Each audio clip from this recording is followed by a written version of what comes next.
Welcome to Crunching Tackles, where we break down the World Cup. On today's show, penalty shootouts, stoppage time goals, and another dominant France performance. My name is Chad Wiley, and with me, as always, is John Nekrasov. John, the intro's short. We have a lot to cover. I want to get right into business. But we can't do that without first talking about your boots on the ground experience at the World Cup for the first time in your life. I know. I was literally there. My wife Katie and I got to go I think it was last week. Yeah, last week to Spain, Saudi Arabia, and Atlanta. And we experienced the World Cup live in person for the very first time in my life. Who knows? Maybe the only time, and you never know. So it was a thrilling experience. We got to see Lamine Yamal and Rodri and Pendry just dunk all over the Saudi Arabian national team. It was not a very even display at any point during the match, but honestly, like for getting to see a big team play, it's almost the ideal if you're not going to get like a super intense last minute winner. Like having a game where you really get to see like some of the best players in the world perform on the big stage was really fun. So yeah, I don't know. Like, are there things you want to know? Like, it was a unique experience. It was definitely nothing like anything I've ever experienced before, but it was also distinctly American in interesting ways, I think I would say. Yeah, one of my questions is about the fan experience and also like the makeup of the fan base because like was it a lot of American neutrals? Was it a lot of people who seemed to be either part like a representative of the countries that were playing, whether they traveled or living here in America? What kind of was did the vibe feel kind of authentically international, or did it feel very Americanized during the game? Yeah, that's an interesting question. So there was the consistently loudest portion of the stadium was actually the corner section of away Saudi Arabia fans, funnily enough, which were, the people in red compared to the people in green. Like the Saudi fans were dwarfed by the rest of the fans in the stadium. There could not have been more than 1,000, like probably Mm, 500 mm, genuinely. But they had a loudspeaker, they were banging their drums, like they were making themselves heard throughout the game, and they were like all standing up throughout the entire match. wow. The rest of the stadium was basically all pro Spain, but it did feel like there was a sizable section of like what I'm going to term real Spain fans that seemed like they knew actual like the team chants. They were singing along with the anthem, which obviously has no words, but they were like doing like a vast crowd like hum along, which was really Yeah, funny. yeah. Um, and they clearly like seemed to have traveled with the team. But beyond that, the rest of the stadium was there to back Spain, but were like clearly there in a bandwagon capacity. So like there were a lot of um clearly American fans. There were a lot of like Spanish. We were surrounded basically by Spanish speaking fans, but not actual like Spanish fans. So there was like a pretty sizable like when the goals went in, the whole stadium erupted, but it didn't feel like it was like the fans were like traveling with the team, if that makes sense. Like there was a Yeah, lot of sitting yeah. among the Spain section. So it didn't feel like it was the full European match going experience transplanted into America, which other American fans I think have gotten that experience somewhere like in Boston watching Scotland. But it was still really cool. I think getting to experience like that many international fans at once was sick. The experience ultimately in Atlanta was super smooth with public transport and everything. And there were really we didn't really encounter any incidents at all in terms of like complications in our travels or anything. So all in all, it was a great experience. It is, I think it blew us away how intense the logistics that FIFA puts into even transforming the stadiums, right? Like there were whole like VIP and VVIP sections in Mercedes Benz that are not normally there. That clearly like were installed for the World Cup for people to spend like $20,000 on the ticket, right? So, definitely FIFA left its marks on the stadium, and I think we could have hoped that it would have been a little bit of a louder atmosphere, but ultimately it was just cool to get to be there. I hope that you booed the hydration break at the We did. appropriate times. Good. Yes, we did. Excellent. Wonderful. It was excellent. Mind you, Mercedes-Benz is a dome. It Indoor, was air yeah. conditioned. Hmm. There was no need for a hydration break. And the first time, Spain had just scored like 2 goals in a row.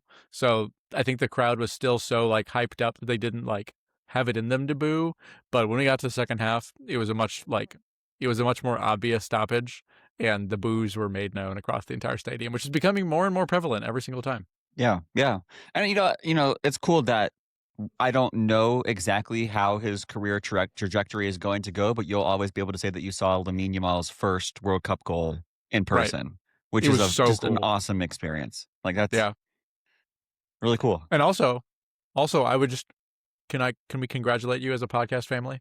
Sure, please. Can we Yeah, do that? yeah. Yeah, I would just like to on another little moment of podcast joy, congratulate Chad and Megan on the birth of their new son. Yeah. This is an incredibly exciting time, and on behalf of the entire show, we love you guys and are very excited for Adrian to become a Thank you. frequent listener. Yeah, it's been a busy week for both of us. We've had Adrian for about a week now here in our house, and he is an absolute joy. And learning how to be a parent with Megan is fun, and it is exponentially more fun when there are 3 World Cup games every day, and I'm on paternity leave. So we're having the best time over here. Things are going exactly as we all predicted. Yeah, could not be going more according to plan. So That's excellent. yeah, yeah. What a fun time. And you had a family wedding this week. Just a busy, busy, Yeah. busy week, which is why we weren't able to do a podcast last week. So we are coming 2 weeks after our last podcast. The goal was to be weekly. Maybe we'll be able to pick up the pace here a little bit go in the future, but a ton of personal travel and life circumstances and important things happened in the last 2 weeks for both of us. So please forgive us for the delay. But we are happy to be bringing a podcast today, and we have a lot to talk about. We have so much to talk about. Where do you want to begin? I think I just want to start with like the State of the Union, like World Cup fever. I really feel like it's here in America. Like we ask the questions like, how much is this really going to take root? And I think something that's cool to see, my feelings on Canada aside as a soccer team, Canada, Mexico, and the U.S. are all in the knockout rounds of this tournament. Each of them have a decent chance of progressing relatively far. And obviously we're a U.S. podcast, and the fact that the U.S. has done as well as it has it could not be more huge for the stature of this World Cup here in America. And I think it could make a big difference, in continuing to increase the profile of this sport here in America, because people, I don't know how it feels for you, but like in my bubbles where people are at, everyone knows what's going on, even if they're not watching. And that's kind of sometimes what has not been the case with soccer here in the States in the past. And it really feels like it's here now. I completely agree. My only interactions with people for the last, a few days was with the good doctors and nurses at my local hospital. Right. And Megan and I were there for quite a while before the delivery and of course afterward. And so we watch a lot of soccer in the hospital, and a lot of the nurses and doctors were at least somewhat interested in, watching for a few seconds, talking about the USA. We were watching Norway Senegal like up until 15 minutes before the baby was born, which was just kind of crazy. But that's just kind of like what was going on, and the doctors and nurses were interested and wanted to talk about it. And so, from my limited, boots on the ground experience with people, I definitely feel that. I think it's very significant, and I don't think either of us predicted that all 3 host countries would qualify for the knockout rounds. Definitely not. Which is cool that it happened, and adds to more excitement here in the later weeks of the tournament. But yeah, I mean, I completely agree. I think that the excitement even during the group stage was good, and then I think that what's made it even better is that in the last couple days especially, the games have lived up to the excitement, and we're gonna talk about that a lot, but, like, the quality of games, especially in this we're podcasting in the middle of the round of 32, but the Right. quality of these games is just off the charts. They've been must see after must see, great game after great game, drama after drama. It's been wonderful. Right. No, it's been incredible. And to set the stage, so we're in game I guess we're in day 3 of the round of 32 right now. So France just finished playing Sweden. They absolutely trounced them. We'll get to that in a little bit. Mexico and Ecuador are still to play today, so obviously, by the time this reaches you guys, some games will probably have happened that we don't get to cover. That's just the nature of doing a weekly show during a daily tournament. Um, but I do think that like it's unquestionable that to this point, this tournament has been a success. And the World Cup is always this way. You can genuinely, we have stress tested this. It's not necessarily good, but you can host the World Cup in a repressive dictatorship.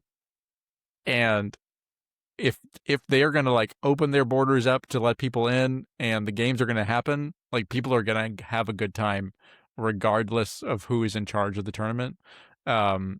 And so like, obviously around this World Cup, there's kind of controversial stories here, controversial stories there, of greater or lesser degree. But, the ability that the US has, obviously like it's expensive, but the ability that the US has to provide ultimately a high quality, comfortable experience for traveling fans is really unmatched in the world, right?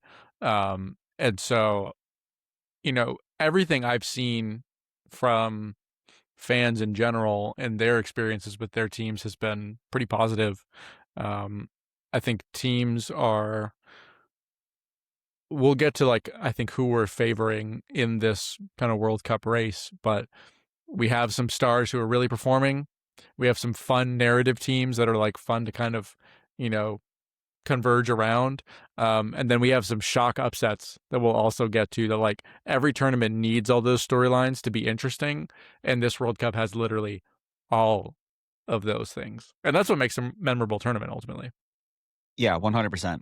So let's just start with the simplest question. Sure. Who is the best team from what we've seen? I mean, it has to be France, right? Yeah, Like I think I so. feel like it's not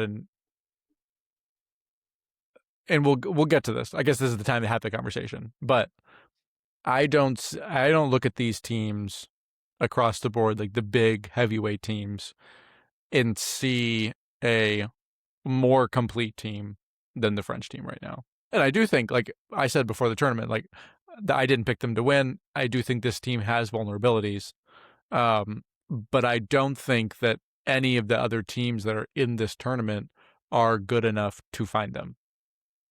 And that's what makes the difference. Like no international team is going to be perfect because you can't just buy your way to a perfect roster. Yeah. Um, and to me, like I don't know how you see it, but I look at the rosters of the teams that have played, the England, Spain's, even Argentina's, Brazil's, and I don't see a roster that is going to make this French team worried.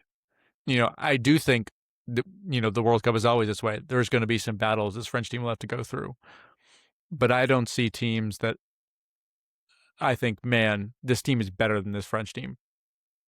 Yeah. I don't, not a single one. Yeah, it's interesting. Only 3 teams left the group stage with a perfect record, with 3 wins. And those teams were Mexico, who I think have been very impressive, and France, who you just mentioned, and Right, Argentina. right. And, part of me is starting to think that we're kind of hurtling toward a rematch of the 2022 World Cup final It's possible. because Argentina and France have seemed like the 2 just most consistently good teams. Like other teams have very talented, but have also struggled at times. Like we saw Spain struggle against with Cape Verde. We saw Portugal struggle against DR Congo. We saw Brazil struggle. We saw England draw against Morocco, or not Morocco, Ghana. And so those three teams and Mexico, I think, while it's been an impressive run, I don't expect them to be, in the semifinals and finals. But Argentina and France kind of seem to be the two teams. Going in, I thought they would be Spain and France. I do think that Spain have some things to show. They still have some things they need to prove, especially with the minutes restriction that Lamine Yamal is still on, and their inability to find a real goal scorer, like a real number 9 striker kind of player. That's a struggle for Spain, I think, so far. Yeah. Can I talk about Spain for a second? Please. Having seen them in person, it was fascinating. I've never seen a team with as high quality players as Spain in person, it was fascinating just to see the way teams kind of move around on the field. Like there were times when Spain was kind of like compressing Saudi Arabia, where literally all the players on the field, all 21 minus Saudi's goalkeeper, were in like a fifth of the field. Like they were just all in the corner, and you don't really see it on TV. So it was just interesting. Like I think the Spanish team is very positionally savvy. The midfield, I do think, is the best in this tournament. It's much better than France's. I do think that the issue with Spain is that if you have a high vertical threat, or which France does, or you sit back really far, Spain doesn't have a target man really anymore who can really be that physical presence in the box, other than Mikel Merino, who I love, but that's not his primary job. Nico Williams and Lamine Yamal, to your point, have both kind of been dealing with fitness injuries, and they were key in their win in the Euros a couple of years ago. So the Spanish team, to me, feels very much like old Spanish teams. It knows how to move the ball around. It knows how to, if there's space, find it. But if there's a team that really isn't giving you any space, the Spanish team just kind of seems to pass in circles. And so, I just don't know. The question to me, in a Spain-France semifinal, which could happen, is the Spanish overload in midfield going to be enough of a problem for France that they can't get the ball to their forwards? Because if the answer is no, and they just play long, and Mbappe gets in every time, and Elise gets in every time, to me, Spain doesn't hold a candle to this France team. But the question really is, can Spain slow France down? Yeah. If anyone can, it's Spain or Argentina in my mind. Yeah. I do think that Mikel Oyarzabal needs to be benched. I just believe that. Not a believer. I think that Ferran Torres is a much better striker. I thought he looked really bad in person. Really? Maybe they just don't have it. Maybe they just play with no striker. I think they both suck. Is the reality. Yeah. So yeah, we'll see. I think, John, before we get to kind of the cultural stuff too, right? I think things on the field we need to talk about before we get to Team USA. I think that the biggest upset from the group stage was, of course, Portugal not winning their group. Actually, finishing second in their group and going out to Colombia, or not going out, but losing the group to Colombia. I wonder if you have any thoughts on them before we get to what have actually turned out to be the more important upsets subsequently. Well, I think it's just time. It's time to even have this conversation again. The Ronaldo conversation? Yeah, we have it at least every 2 years, if not every 4. Cristiano Ronaldo needs to retire. Why is he playing? Because he is egotistical and ridiculous. No. But why is he being allowed to start? He doesn't set the roster, the lineups. Because I think I genuinely think that Roberto Martinez, the manager of Portugal, is in his pocket and would get flayed. Ronaldo is the most followed person on Instagram right now. Right. In the world. Ronaldo is genuinely on social media the most popular person on the planet. And I think that the manager is playing him for non-soccer reasons, and Portugal will be punished for it. And that's a shame, because I think this Portugal team is good enough to win the World Cup. But It's to me, it's not just a Ronaldo problem though. Is what's weird. Like you look at their performance against Colombia, and they were so static. They really didn't create. They really didn't have a lot of urgency. And Ronaldo walking around the field just kind of exemplified it. Like, it's not. It is partially his fault, but it's also like it's not just him. Like the whole team just doesn't seem to care. Um, and so like this is a team that like I think if Ronaldo was not playing, I'd be like semifinal. But I think they could lose to Croatia in the first round. I think they will lose to Croatia in the first round, actually. I Yeah. To me, it's so clear because Portugal in 2022 were better when Giancarlo Ramos was their striker. And that was 4 years ago. Like Right. he's still there. He's still on that team. He just made a pretty lucrative move to AC Milan. But they were better with Gonzalo Ramos 4 years ago. And Ronaldo's 4 years older now. At that point, he Mhm. was in 2022, he was playing for Juventus. Now he's playing in Saudi Arabia. There is absolutely no reason, or maybe he was playing for United in 2022. I can't remember. I But don't remember. Yeah. there is absolutely no reason for him to be the starting striker for Portugal. I agree. They would be a much better team if he was on the bench. Yeah. It's just it's to me it's uncontestable. And the fact that they are willing to not win the World Cup or be in contention for the World Cup to appease Cristiano Ronaldo is crazy. Roberto Martinez gets to squander 2 golden generations in a row, and that's just incredible. Yeah. John, then of course we get to the round of 32, like we said, is ongoing. We're recording this on Tuesday night at 8:00. Yesterday was an amazing day for football. Probably the best day of the tournament. We saw the biggest upset so far of the tournament, which was Paraguay beating Germany in the round of 32 Germany had never lost a penalty shootout in the on World penalties. Cup. Germany had never lost a penalty shootout in the World Cup. Yeah. Just insane. Now, the fact that there were like a lot of veteran Bayern Munich players like Leon Goretzka who apparently declined to take the sixth penalty. And so center back, what's his first name? Something Ta? Jonathan Ta, yeah. Jonathan Ta had to take his first ever professional penalty and miss is just embarrassing for just the core of that team. And Paraguay kind of deserved to go through, honestly. I really believe that. Yeah, I mean they were a better team on the day. I saw people saying, just real quick, I have a very specific question for you. I did see some people saying that Neuer should have been subbed off before the penalty shootout. Is that like something, does he historically have a penalty shootout weakness? Because I did see some complaints, some German fans wondering why he was the goalie for those. And he did make one save. Yeah. And I know Paraguay also missed a penalty.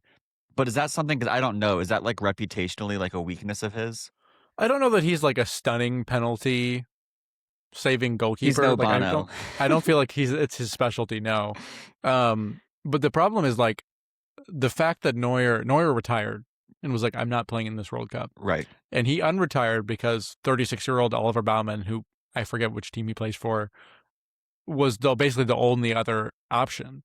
Like this is not like Neuer's coming and taking the job of some younger guy who's super qualified, who's playing for Bayern. Like, no, Neuer is the starting goalkeeper for Bayern Munich right now. Like, I don't think that, I really think that he is probably the greatest goalkeeper of all time.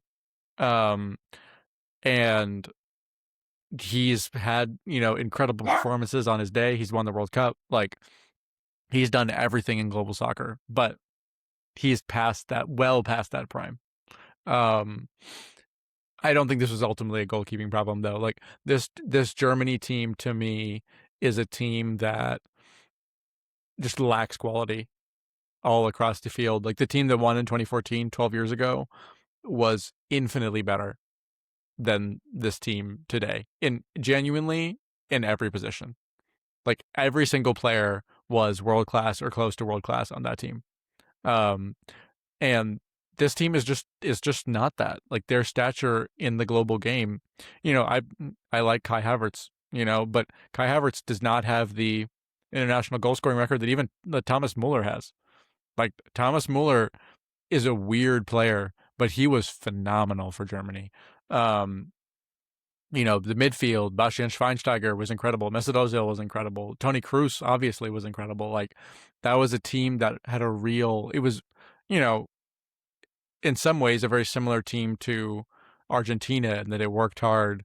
It and it had more quality than this Argentina team does, in my opinion. And this Germany team is just not that. They really didn't create hardly anything at all. Like, in the first half, they barely had any chances. Like, it was just, they obviously had a goal ruled out in extra time, which I thought was very soft, but ultimately they didn't deserve to win. And I think it's as simple as that.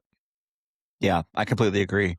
Um, and then we get to John, just the game Cinema. that should have been like a semifinal, Yeah. and instead was a round of 32 match. And it's really unfair that either the Netherlands or Morocco was going to go home that early in the tournament. And it turns out that it is going to be the Netherlands going home. And Morocco won also on a penalty shootout. An absolutely thrilling game. Best game of the tournament so far. And Bono, the 36-year-old keeper for Morocco, was just unbelievable in a very sloppy and strange penalty shootout that featured several shots going off the crossbar and the posts and misses and just craziness. And Morocco go through. The Netherlands, Ronald Koeman has already stepped down as the manager of the Netherlands. So, like, this is obviously viewed as an absolute embarrassment. The Netherlands continue to be the most accomplished football country to never win a World Cup. And I'm sure it's just, it's disappointing for a team that was very talented, very, very good. Right. Um, should be going further in this tournament. But again, the way that was just a very tough draw. And shout out to Morocco, man. They're unbelievable. Yeah, yeah. I mean, I think we need to talk about, honestly, to me, Morocco is the story here. Morocco, um, obviously placed, I believe, fourth in the 2022 World Cup. They made it to Yeah, the they lost to semifinals. Croatia in the third place game. Yeah, and they lost to France in the semis. Yeah.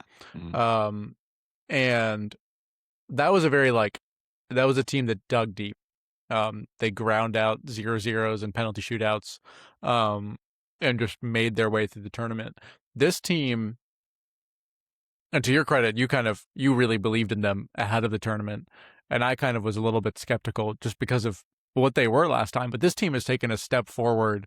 Like, they are on the front foot now in a way. Like, they can dig deep. They're athletic, um, but they're also like very technically savvy on the ball. Like, they dominated this Dutch team throughout the entire game. Like, the stat sheet was, again, like, Mhm. ultimately they deserved to win pretty handily.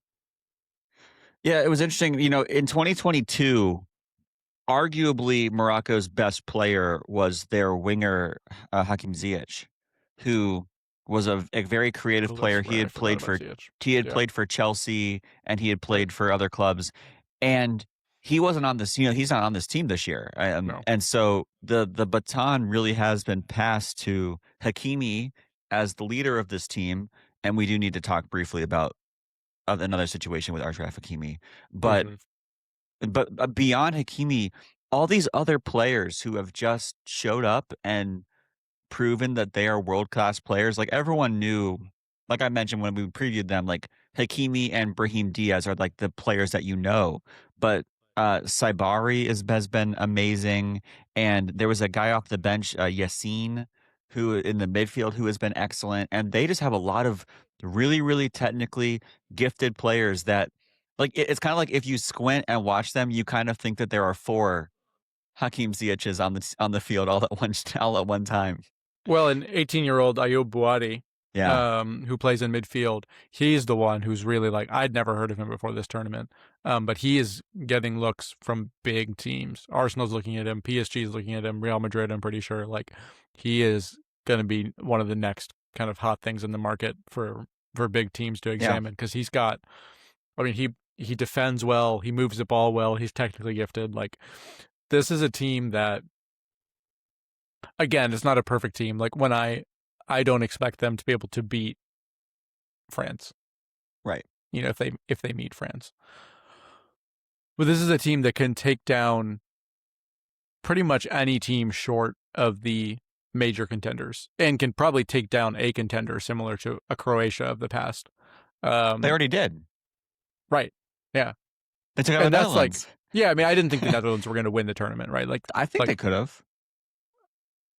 I think this Dutch team, as we saw, lacks that like final finishing touch to actually win it in this iteration of it. Like they have some of the pieces, but I do think that like I think this Moroccan team, I think you're exactly right. Like this Moroccan team could like I mean like they could take down one of our tier 1 original list teams. Like Yeah. one of those Yeah. Brazil, England, France, Spain. Like this Moroccan team is good enough maybe not to beat multiple of them, but I do think like there could be a surprise still in store that this Moroccan team can pull. So we'll see. But again, it was a good call by you, and I'm very impressed by them and by the way that country is developing because they really are developing at an impressive rate. Yeah, we'll see if they win their next round against Canada, their quarterfinal would be France. So that would be the Right, moment to really show up and prove that they are for real.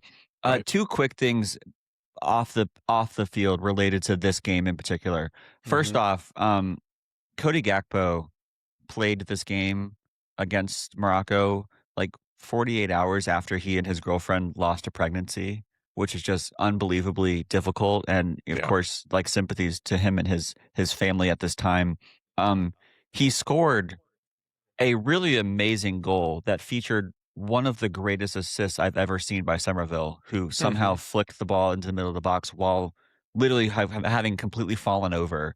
And Gakpo scores, and just the outpouring of emotion and support that his teammates gave to him. It was a very, very moving moment, and obviously a very difficult situation. And so, yeah, I thought it Right. showed a lot of courage and strength to even be present with the team, let alone play and score and be excellent throughout. And then on Yeah, the other yeah. side, Really John, sad. unless you have something you want Yeah. to say about that. Yeah. No, no, no. Yeah. Just really sad, and obviously it was an important moment for him. Yeah. And then on the other side, John, we would have talked about this sooner. This is a little bit now older news in the last couple weeks, but right as the World Cup was beginning, like I think it was like on the first Friday or Saturday of the World Cup, um, Achraf Hakimi, who is the star player for Morocco, he has been facing a rape accusation in France, where he plays domestic football for Paris Saint-Germain, and he had appealed to a judge to have that case dismissed, and his appeal was denied, which means that that case is going to be going to an actual criminal trial, and so it's worth just noting that that's Right. happening in the backdrop of this, and obviously we will be covering that. He's one of the most famous people on the planet. He was a top 10 finisher in the Ballon d'Or last year. He's becoming a very, very important part of world football, and so we are going to be, of course, monitoring that as that happens. I don't know what the exact timeline for that is, but we would not be this podcast if we didn't at least pay mention to that, and how that complicates watching slash supporting slash just viewing the Moroccan team and him in particular at this time. Right. Yeah, and obviously, what I can't remember if we mentioned him last pod, but we definitely talked about Thomas Partey, who plays for Ghana. Ghana will play in the next round of this tournament as well. Um, there are a couple other players that also I've heard things about kind of looming allegations for different teams that we may get to if more details come out. But just that is a reality that we've talked about many times on this show. And obviously we don't have all the details necessarily on each of these cases, but we're monitoring and we'll react as we have more. Yeah. John, we've gone too long in this podcast without talking about the American lads. We've gone It's half time. an hour and we haven't Yep. mentioned the United States men's national team. But now is the time to talk about it. I wouldn't say mission accomplished for I don't think that just making it to the knockout rounds was the goal for America. We did mention that it was a difficult group, but the USA navigated the group with frankly ease. The fact that we went into that third game against Turkey having already won the group after dominating the first two games, Right. obviously lightened the burden of that Turkey matchup, which we lost but didn't matter. And so the USA now come into the knockout round with a fairly favorable first round matchup and expectations which is uncommon for this team. And so, like, serious expectations. Yeah. And so, this podcast will probably come out in the morning on Wednesday, and Wednesday night at 7 o'clock is this game. Maybe 8 o'clock, 7 o'clock, 8 o'clock, somewhere in there, uh, Eastern time. And we play Bosnia and Herzegovina in the round of 32 in the World Cup, and we absolutely have to win it. Yeah, to me, just to set the stage here, we put in a historic USA performance in the group stages. Mm-hmm. Never before had the U.S. won its first 2 games since 1930. It was an incredible start to, our first home World Cup in 30 years. Um, the country really backs these players to get out there and make something happen. We can talk a little bit about Bosnia. We've both watched them a decent amount in this tournament. I don't think this game will be easy. The U.S. has really struggled against European opposition in basically all of its recent outings. I think the U.S. is winless against European teams in a good long while. I don't remember the number off the top of my head, but it is like 10 games at least that we have not beaten a European team. Bosnia is obviously not a European team of huge stature, but it is a team nonetheless that we are going to have to get out there and fight. They will scrap. They tied Canada, they got shellacked by Switzerland, and they beat Qatar. Like, this is not a team that is going to go down without a fight, much like Paraguay and Australia. But it is unquestionable that the quality of this U.S. roster is superior to the quality of the Bosnia and Herzegovina roster. And if the U.S. does not win, it is inexcusable, in my mind. To anyone looking past Bosnia and Herzegovina, I would just like to point you in the direction of Italy, who did the same. Right. And where are they, John? Where were they in the World Cup? They're at home. They were not at the tournament. Yep. Because they were playing Bosnia and Herzegovina in the final game of qualifying for the World Cup, and Italy had the lead for most of the game. They went down a man, and Bosnia and Herzegovina, with their backs against the wall, applied pressure, scored the goal, tied the game, won on penalties, and came to the World Cup, and Italy did not. That's a serious win for Bosnia. The draw against Canada, again, that's an impressive result. Canada has looked pretty good this World Cup. They won. They're already in the round of 16. So I agree with you. The USA need to win. But anyone who's already if you're looking with one eye at the Belgium-Senegal result, I would say keep both eyes fully fixed on Bosnia, because they've done this before. They've knocked off bigger teams this year in 2026, and so it's going to be an exciting game. With the way that our draw has gone, I do believe that the quarterfinals is a reasonable outcome. I really believe that if we get past Bosnia and Herzegovina, big if, we would then face Belgium, Senegal, which interestingly are two teams that we played in friendlies. We played both of them in friendlies this year. We did. We beat Senegal and lost to Belgium, but Belgium do not seem to be in a good place right now. They're just lacking a lot in their team. And so, yeah, I think that winning 2 games in the knockout round is a reasonable expectation, and that would be a great finish for America. And we've already tried to offer Pochettino a contract for the next World Cup, which is really funny. Right. We're here. I will say, I think I really believe in this U.S. team, and I think the country does, and I think that matters. I think that the country has this team's back in a non-pressurized way that I really hope will carry these guys to another level. Christian Pulisic hopefully will be back and fully fit to play Bosnia and Herzegovina. I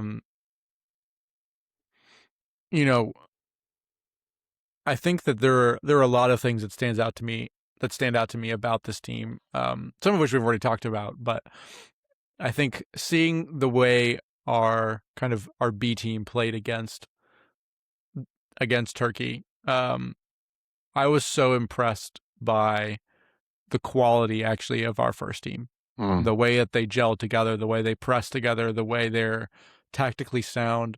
Obviously I'm not the biggest Tim Ream fan, but I mean, he's acquitted himself well in this tournament in comparison to the guys that we saw play against Turkey. Yeah.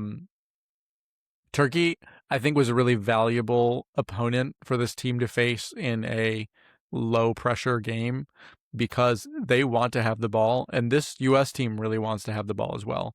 Bosnia, I do think, will be a very similar opponent to Paraguay and Australia. If they score early, they're going to sit back and they're going to, you know, beat us bloody and just hope that they don't concede any goals. Yeah. But I think Turkey, assuming that we make it past Bosnia and Herzegovina, Turkey was a test of what it's going to be like to play against a high caliber team that want the ball. Senegal and Belgium will both be that team. We did beat Senegal, like you said. We watched that Belgium game together, and we got destroyed. Yeah. In a friendly. Yeah. We got genuinely annihilated. And that's the reality. That was not our World Cup starting roster. However, there is a difference in quality once you reach this level when you start playing against teams that have world-class midfielders, which Paraguay and Australia do not, which were the teams we beat, right? That is just not the case. Yuri Tielemans is better than any midfielder we have. So if we end up playing Belgium, all of those things are things that we have to deal with. I do believe we can beat both of those teams and make the quarterfinal. I do think that if we end up playing Spain in the quarterfinal, that may be a step too far for us. But this is a pro-US podcast. That's so right. We have to believe at least a little bit. We have to believe. You have to believe.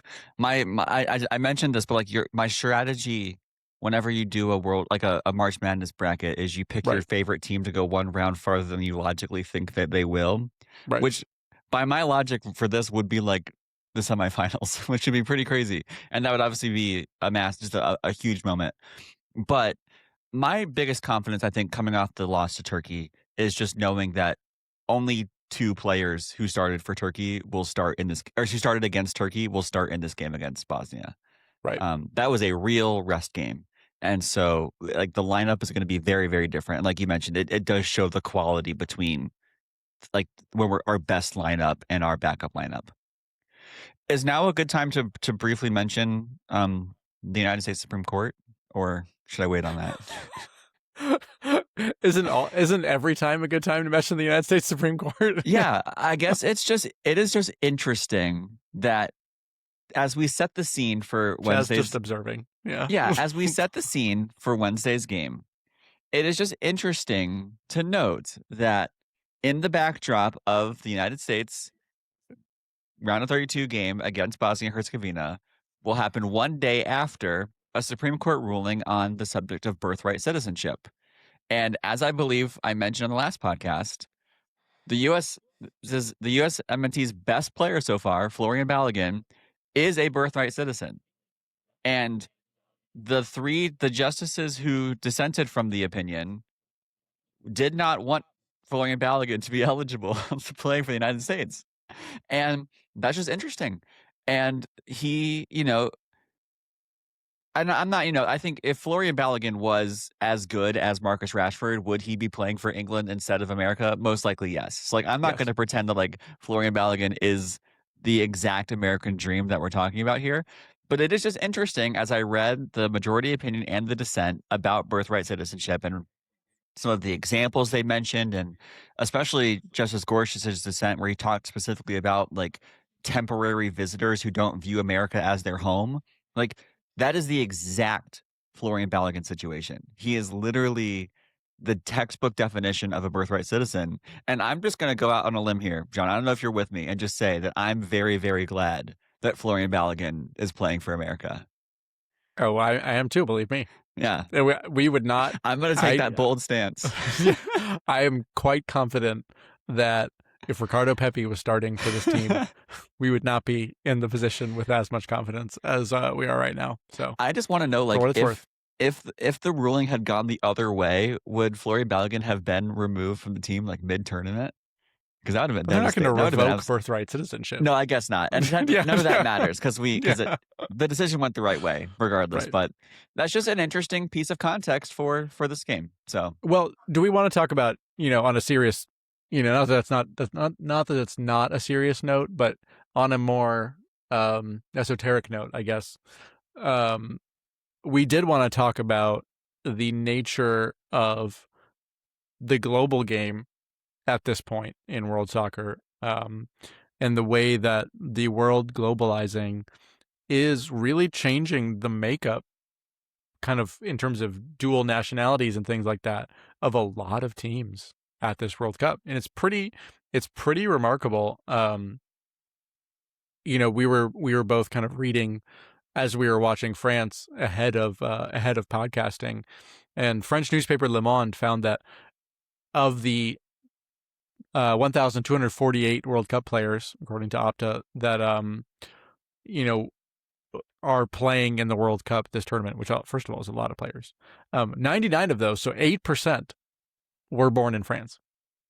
8% of the World Cup teams, 1 out of 48 is certainly not 8%.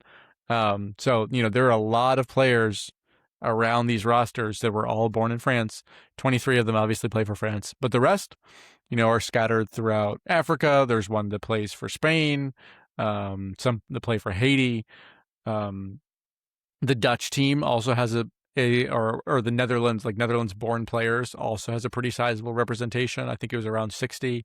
England and Germany similarly have a pretty broad representation of players that are born in that country that, if they aren't good enough to make, either because they're not good enough to make the roster in their home country, or they feel a stronger connection to the country of the birth of one of their parents, then they end up going and playing for their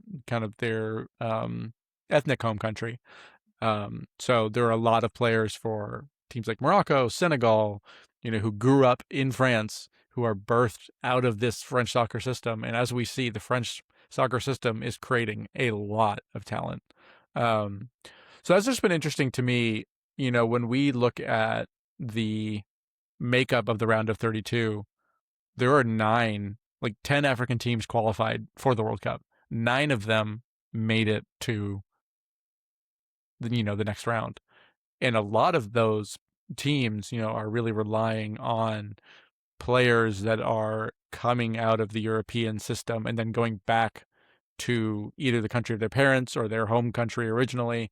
And I do think that that's making a real difference in what this World Cup looks like, in the way that, we're not seeing European teams dominate the way they used to. Yeah, I mean, it's fascinating. You mentioned France kind of being the centerpiece of global soccer right now. And out of those 99, like more than half of them were just from the suburbs of Paris, It's which Thierry crazy. Henry made sure to point out on the Fox commentary, because he also was born and raised in the suburbs of Paris. So Right. there's something in the water over there, or like the street football there is so good that they're just raising all these prodigies. I think it's interesting. I would love to kind of first kind of clarify what makes an athlete eligible for a country. I think it's an interesting question to answer. Yeah. So there are kind of like 4 avenues. There is, of course, citizenship, birthright or otherwise. Like, you are eligible for the country that you are a citizen of. Great. You are also eligible for the country that one of your parents or grandparents were born in. Right. You can be eligible for, and then there's also like a permanent residency, kind of like, it's kind of like right now it's around 5. So if you are a permanent resident of a country for like 5 years, you can be eligible for that country as well. So you do see some situations where um like biological siblings are playing for different teams, like Desiree and Guela Due. One plays for Ivory Coast and one plays for France. Nico and Inaki Williams, one plays for Spain and one plays for Ghana. So it is not as simple as you can only play for the country that makes your passport, right? Right. It's a little bit more complicated than that. You even have some situations where an athlete will play for a team, and then as long as they haven't played too much, like, they're allowed to switch. I think if you've made less than like 3 appearances with the senior team, you are still allowed to switch teams. And So I for think example, you can't to Benedict tournament, I'm pretty sure, as well. yeah, but Yeah.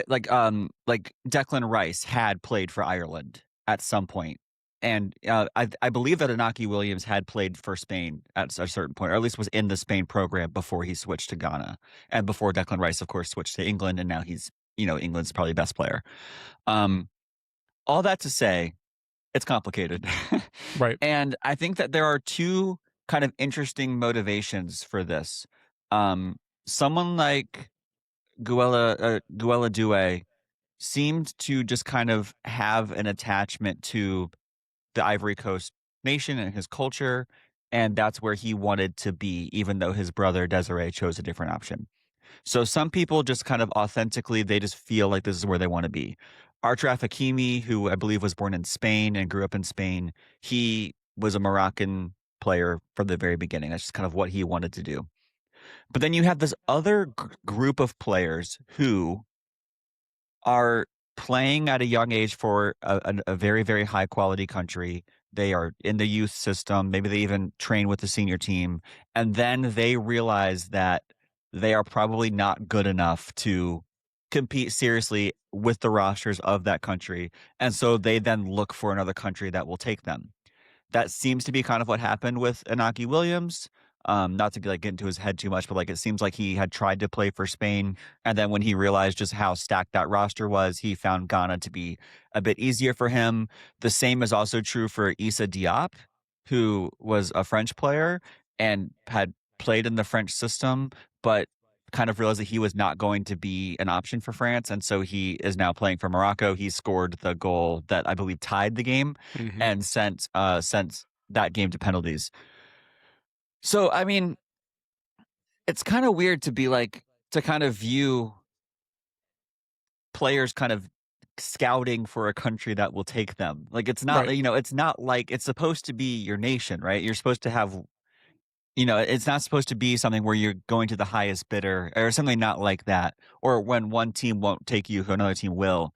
But what that has done, like you mentioned, John, is it has in some ways leveled the playing field of bringing high quality talent to smaller or less successful soccer programs like the Ivory Coast, like Ghana. And so yeah, what is your reaction to kind of that, and are there any other examples that you want to mention as well? Yeah, it reminds me of what was that? It was like Pau Gom. What's the name of the guy who plays for Cape Verde, who's Irish? I don't know. I'm blanking on his name right now, but there was a guy who's played. He's of Cape Verde descent.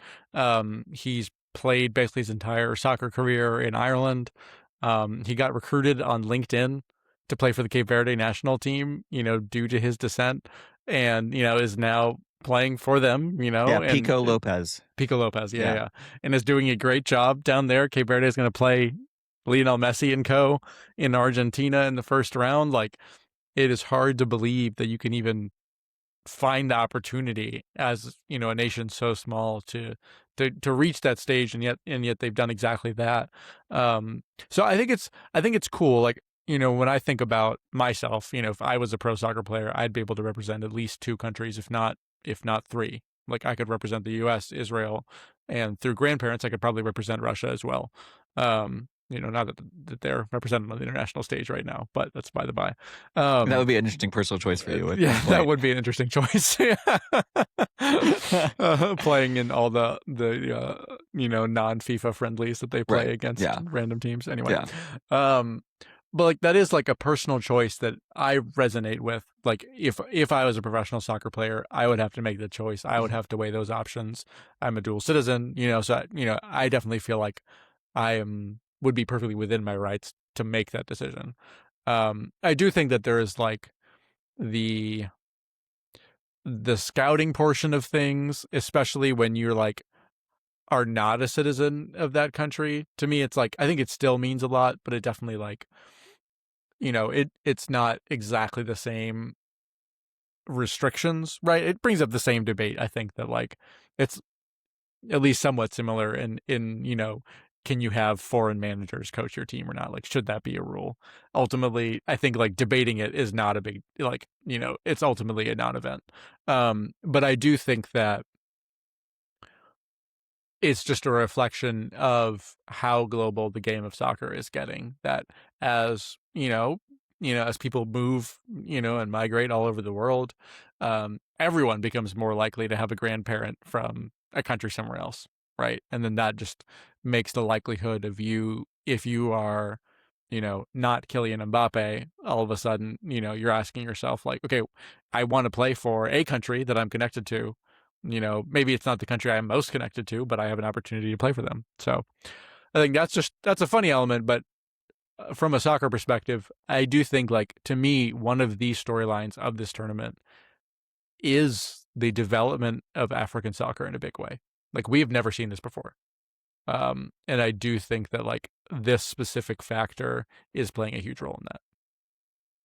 Yeah, ultimately, like it's good for everyone when there's more talent pools, Right. right? Like it's good for France that Desiree Doué is good for France. And it's good for the Ivory Coast that his brother Guella can play for them because he wouldn't probably wouldn't be able to play for 100%. for France. We mentioned Florian Balogun. I don't know if he would have chosen to play for England if he could have. I can Yeah. assume that he would have, but like it's great for America that his mom wasn't allowed to get on that plane, and so he was born here. And Right. so otherwise his talent would be sitting at home watching the World Cup with the rest of us, but instead he gets to be a real contributor. That benefits everyone, him, America. It's great. And the global nature of the game, I we could do a whole different podcast just about how this is all caused by European colonialism.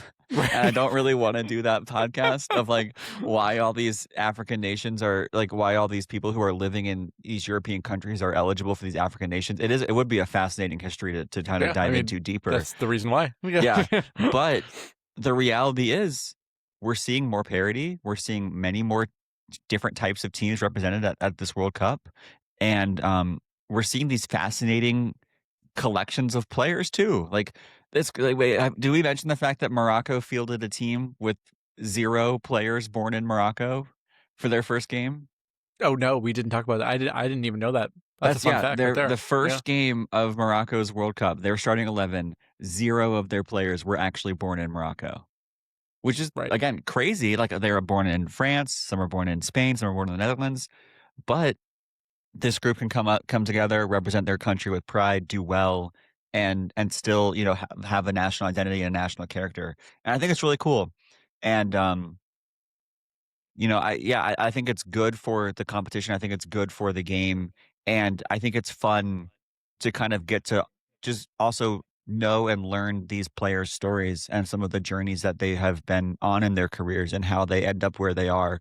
And yeah, this is the World Cup is the global game, and it's the most viewed event in the world by the globe, and Hmm. so it's great that thousands of 1,000 players from all over the world are getting to play and represent different cultures, and that all types of different countries and continents can find success in this tournament as well. Some it's so easy to view soccer as a kind of like Europe first and then South America and then everybody else. And that's kind of how it's been, where it's like, well, okay, the winner of the World Cup's probably going to be a European team, and if it's not a European team, it's probably going to be either Brazil or Argentina, Right. and it's a lot more fun this way. It is a lot more fun. And it'll be interesting to see, like, again, I That believe might the still numbers. happen. It Yeah. probably will still be a European team or Argentina that win the World Cup, but it's fun that 9 African teams are in the knockout rounds. Right. And again, it is crazy. Like, only, I believe, 8 teams have won the World Cup to date, counting West Germany and That is Germany as one true. team. Yeah, that's true. And so, like, the possibility of someone else winning is always huge. The likelihood of it is not necessarily high, but it's always possible. Um, I do think that out of those African teams, Morocco seems by far the most likely to make that jump.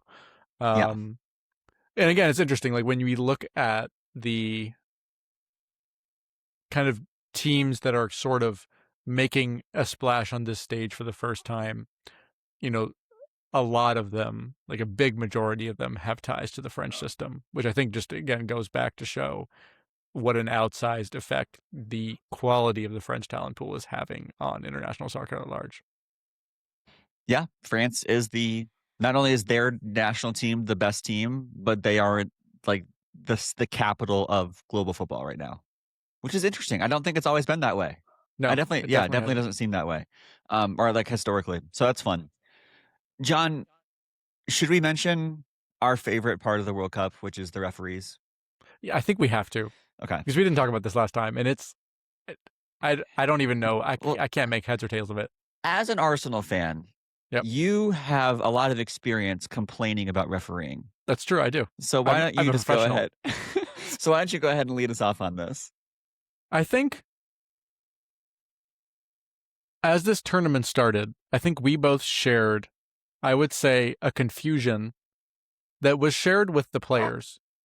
If you watched games consistently, like we watched basically every single game to start the tournament. Like I've missed some here and there as things have gone on, but like the opening like 15 games, I think I watched every single one. And there was a consistent trend in every single game that every referee, without fail, let go every single foul that happened that was not a blatant trip or a blatant elbow to the face.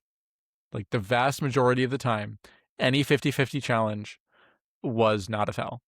And so this resulted in players being like thrown to the ground, tripped up, kicked in the shins, all kinds of stuff. And basically referees just didn't call anything. And this happened through essentially the entire group stages. And players were clearly like utterly baffled by the way the games were being refereed. Penalties, I mean, really, penalties basically haven't happened in the vast majority of games. Like occasionally, like, obviously Argentina have had a couple, but I think didn't England have one? Kane scored a penalty, I think. Yeah, but like across the majority of the games that I remember watching, there really have not been that many.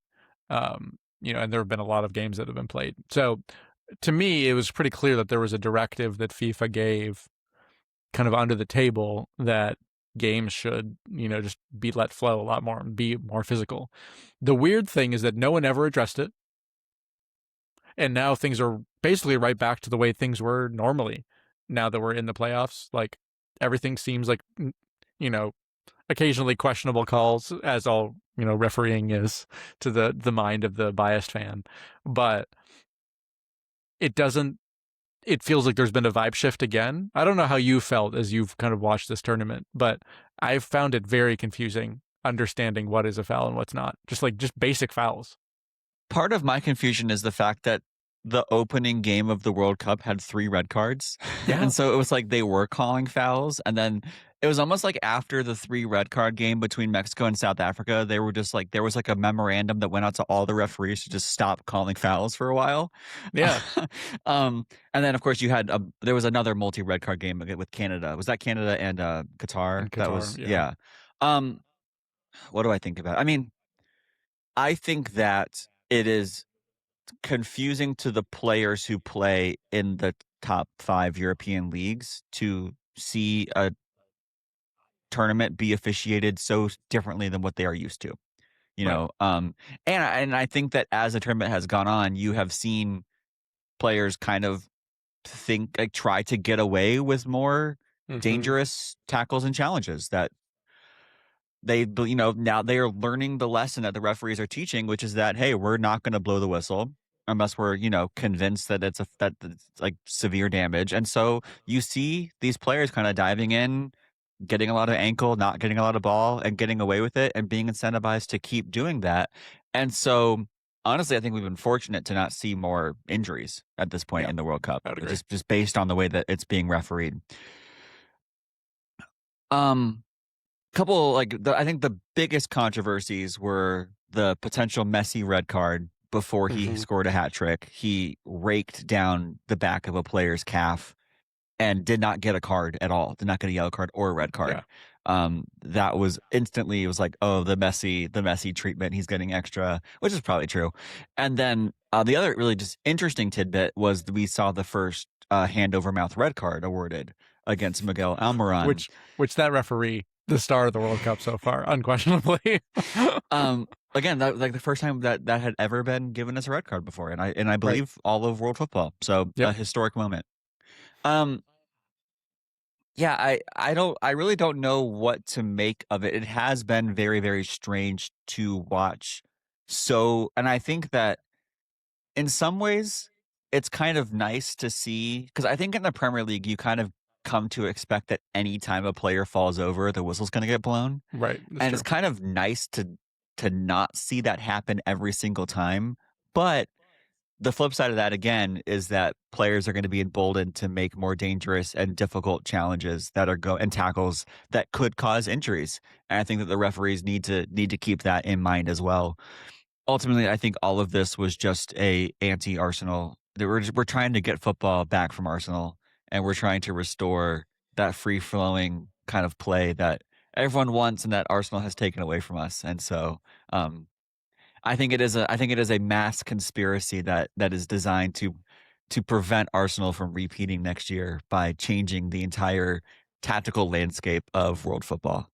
This is just like the most fake Twitter agenda of all time. Everyone says this. I would like to sit down and have you watch every Arsenal game from last season with me and see how many low blocks we faced in every single game, how many annoying defenders fouled all of our players every single game, how much dark arts were perpetrated on our goalkeeper every single game. And then we can talk about Arsenal's dark arts, which, we do engage in with pride, I would like to say. However, everyone else plays anti-football against us. Yeah. So it takes two to tango here. Yeah. I'm just trying to wind you up. I'm standing against world football here. World football is against me. I'm standing against it. Yeah, I mean, will the refereeing get better as it goes on as we get into the knockout and like later into the knockout rounds? I don't know. I feel like it's already weird. The vibe has changed already. Yeah, like we saw a very, very, very soft foul on a Netherlands potential winner where Germany, yeah. Oh, Germany, yeah, the Germany potential winner where he was given he scored. Who scored? Was it Ta who scored? Mm-hmm. Ta scored, and then they ruled it as a foul on the goalie. And then I saw people be like, if this was a foul in the Premier League, Arsenal would have finished fourth because I think Jurgen Klopp said that. Yeah, maybe Jurgen Klopp said that. But yeah, that's right. Which again, it's just interesting to kind of just feel out the vibe of this. I think that what players and what fans and what coaches want is consistency in terms of what type of style is being allowed. And it does not feel like the referees at this tournament have given consistency. And I think which you're going to get when every single referee is from a different country. Right. That is part of the problem. When you have referees who are all from England, they're not consistent. So you're definitely not going to be consistent when they're from the entire globe. Yeah. And we don't see how, we don't know what the top league in Brazil or Argentina are refereed like. We don't watch it. But those referees are here too. There's probably, I'm sure there's an MLS referee here as well. Like it is, like you mentioned, a worldwide thing. John, briefly, do you want to talk about, I know last time on the podcast, we mentioned Iran. Should we mention them again? Yeah, I think we can just briefly say Iran almost qualified for the next round. Algeria and Austria played a very dramatic and very strange 3-3 draw out where for a minute, Algeria scored really late in stoppage time and we're going to kick Austria out and send Iran into the next round. And then Austria rapidly equalized and it was an odd vibe. Collusion was alleged on the interwebs. I don't think that happened, but it was strange. And Riyad Mahrez, who scored Algeria's go-ahead goal, basically apologized for scoring in his press conference afterward. It was just like weird. So anyway, Iran was through briefly and then was not. They tied all three games. They acquitted themselves relatively well. Obviously they didn't appreciate their experience and made it public that they didn't in the way that their experience going through US customs and being hosted and then flown back out and all those things. We covered that in detail last time. I don't know if you have anything to add, but I don't feel like I have additional thoughts to what I shared last time, but they did play in the tournament, which was something we never expected, and I do think that's at least that's significant. Yeah, I guess I would like to talk briefly just about their final game against Egypt. Oh, which before the draw had even come out, I guess some organizers in Seattle had decided that this game on this date that they were going to be hosting was going to be like a pride night in the month of June for the LGBT community. And it was not organized by FIFA, but it seems like it was organized by like the tournament, like the local Seattle committee who were in charge of hosting the tournament and getting the bid and doing all that. And then when the draw came out, it was realized that that match was going to take place between Iran and Egypt. And if you know anything about Iran and Egypt and their countries and their religious beliefs, um, the LGBT agenda is not widely accepted or even remotely tolerated in those Illegal in two both countries. countries, Yeah, to be illegal in clear. both Yeah. countries. And so it just created this very fascinating situation where the national federations of both countries who were playing in this game were against this organized a pride event that was going to take place. And I don't know, I don't have a whole lot about like the reactions to it. It seems like there was some kind of people just kind of taking some glee in the fact that Iran and Egypt were going to be subjected to this against their will. Other people seem to be more sympathetic to Iran and Egypt. I think after the World Cup, I want to talk about what happened in San Francisco earlier this month in Major League Baseball, where some players were Mm-hmm. um, criticized for putting Bible verses on the rainbow logoed hats for a pride event in Major League Baseball, and that kind of boiled into a controversy. It does feel like Western American Christian athletes who are kind of more anti-pride are held to much more scrutiny than traditional Muslim and Arab athletes who hold to the same beliefs. I think that's a double standard, and I think it's wrong that those Christian athletes were subjected to that, of course, by the media and by their fans as well. But again, I think that's something that when we kind of come off the World Cup and are kind of recapping the stories we missed, that is one in baseball I'd like to talk about. But it's interesting how it happened here. My biggest thought was just like, the other game that Seattle hosted was USA Australia, and Right. it would have been so much easier to just make that one. You would have had almost no controversy culturally with the public if you had just made USA Australia the Pride event, and Right. just so it did feel obviously. I think it was decided before the teams were announced for each game, but it did feel almost deliberate when it was these two countries who were the ones involved. Yeah, it was unquestionably a strange decision. Um, I do think that, regardless of kind of the personal expression things that we'll talk about later, the beliefs of a visiting country should not be enforced on the host country. Yeah, And, I do think it's a fair standard for that to be upheld at the very least, right? So Qatar was able to enforce their religious rules on everyone who visited Qatar during the 22 World Cup, right? And people did complain about that. People complained about not being able to drink, um, pride related things were obviously, part of the conversation in relation to that World Cup as well. And ultimately FIFA came down on the side of Qatar throughout that entire tournament. So in this case, I don't think that Egypt and Iran have much of a leg to stand on in terms of, you know, their FAs complaining or anything. But I do think from a player perspective, definitely players were asked questions and basically avoided answering the questions yeah, surrounding the event, which was I do think it's significant. yeah. I think so, but and I think that FIFA has kind of like a. I think it's interesting to kind of just look at the standard of FIFA. That's a great point about Qatar. I think it's interesting that FIFA has kind of an anti-political policy that Right, impacted, for example, the old flag of the Kingdom of Iran before they became the Islamic Republic of Iran, right. but does not apply to Pride in America. Like when we talk about like freedom of speech and things like that, that the Iranian dissenters were not able to have their flag represented. Again, something we can talk about at the end of the tournament.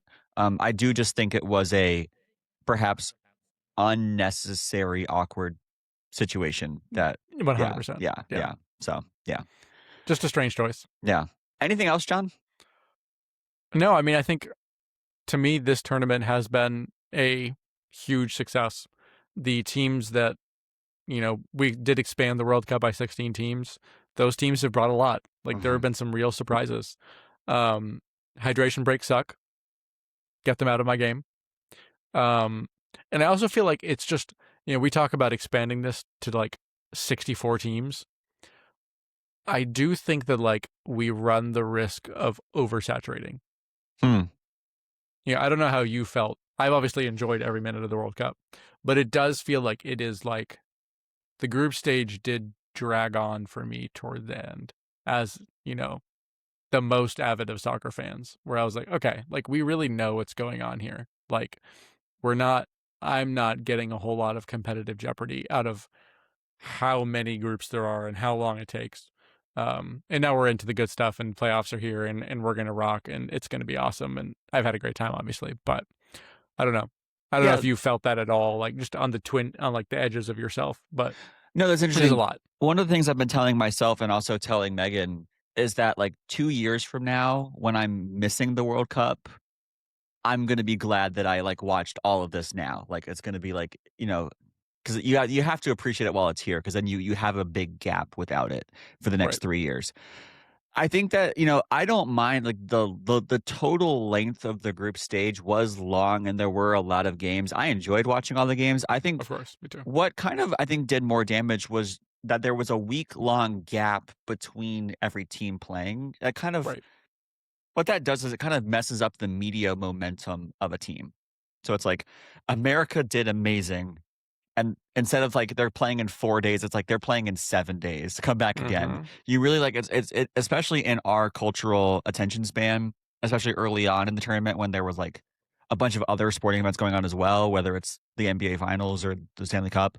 And so I think that you want a team to be kind of playing more like on a 4 to 5 day schedule than on a 7 to 8 day schedule, just for the Right. sake of keeping momentum and keeping national and international interest in the tournaments and in their teams. However, like I said, you are not going to find me complaining about more football. I just refuse to No, do it. no, of course not. I think for me, it's more just like creating the tournament in a way that it flows freely and it feels like it is like a nonstop festival. Like the way it doesn't, more does not always mean more in our total experience. In terms of like we could have 2 games in a day Yeah, and the tournament go faster, and it's like, oh, each of these games really matters. Obviously, I've loved having 3 or 4 games a day too. Um, but if we expand this, by another 18 teams or whatever, or 16 teams, like as we continue to expand it, like that is a sizable change in the way we like. In some ways it's almost like, not for us necessarily, but it's easier to like just have all the games blend together, I yeah, guess. So yeah. anyway, that's just a thought as I'm processing this format. Do I like the old format better? Yes. And Yeah, the reason why is like all this like third place confusion was didn't just like that at a all. lot. Yeah.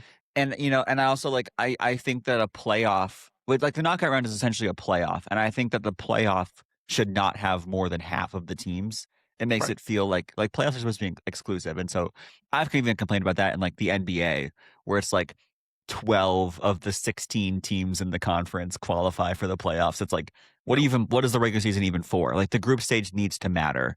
And if you're basically guaranteed a spot on 4 and maybe 3 points, I don't love that. However, I will say this in terms of the 48 teams.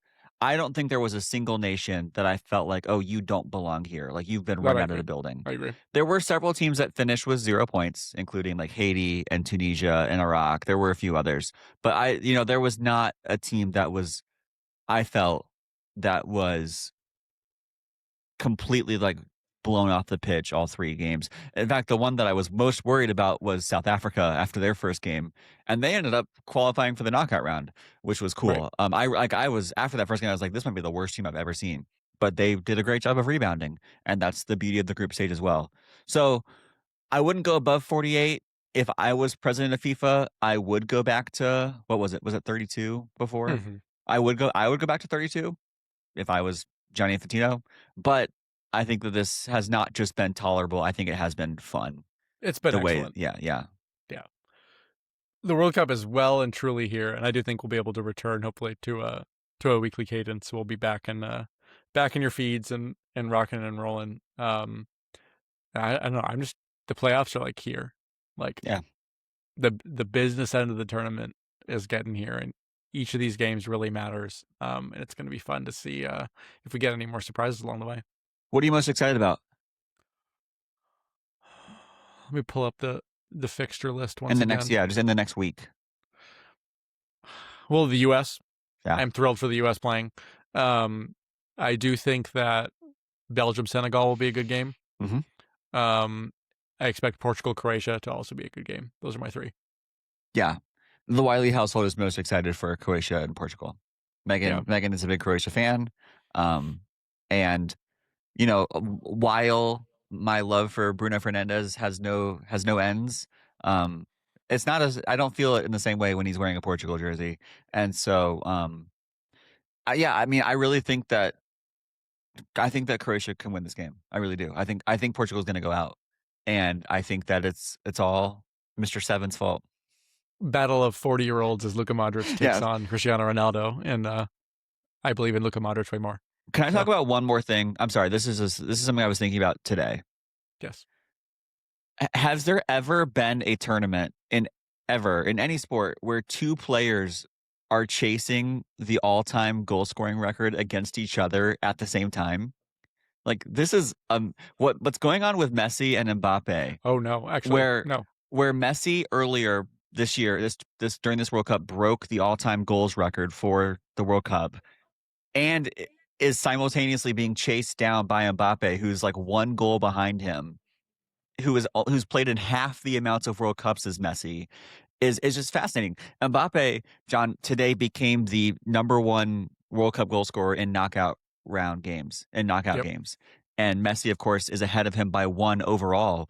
But it's a fascinating race. They're also like the two leading candidates for the Golden Boot and also like the all-time record, which is just really fun. And I think it's crazy when you look at the career of someone like Ronaldo, who this is his sixth World Cup, and this guy who's played in three is way ahead of him in terms of goals. Like, and that's not true just for him, but like there are lots of amazing legends who have played in tons of World Cups, like Ronaldinho, R9, Neymar, all these people, Thomas Muller, you mentioned, like these titanic figures. And Mbappe is ahead of all of them, and he's 27 years old, and this is his third World Cup. And so, like, I'm not here to say that Mbappe is in the GOAT conversation, but he might be the greatest World Cup player. I think he is the greatest World Cup player of all time.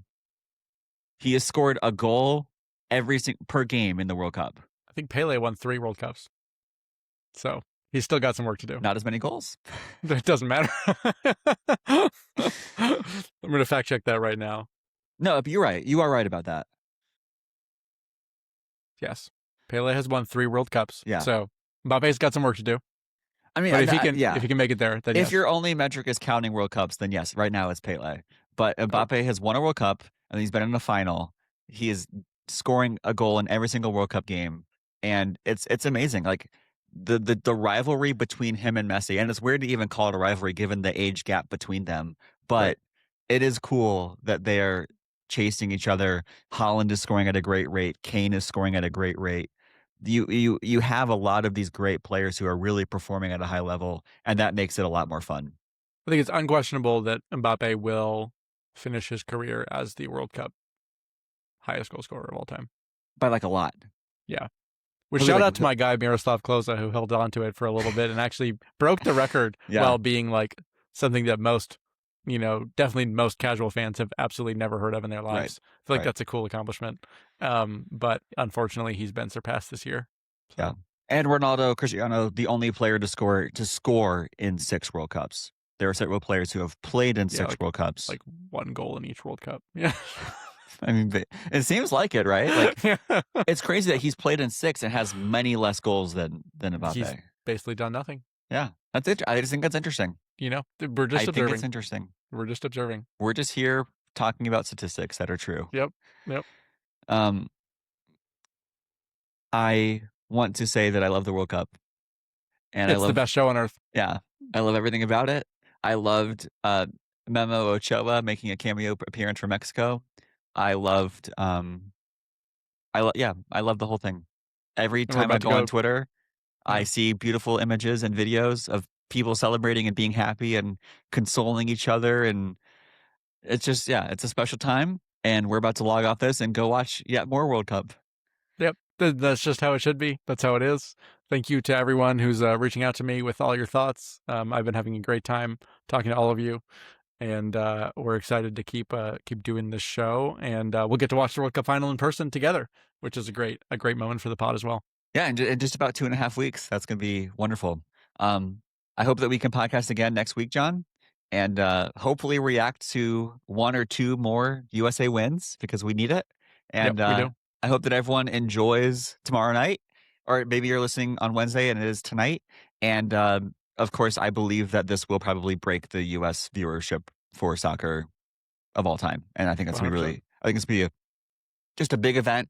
And here on Crunchy Tackles, we love big events. And so we haven't even talked about Wimbledon or all the other things going on, and we will at a later time. I haven't mentioned Lewis Hamilton winning his first race for Ferrari in Formula One. I promise you, like, I will get around to all of these important stories. We haven't talked about the transgender decision from the Supreme Court or the Brandon Sorsby decision in college football. I'm making a list, and in the fall we will have much to catch up on. But at this time and in this place, there is only one story. Truly, That's true. LeBron And James leaving the Lakers. I haven't mentioned like yep. there's.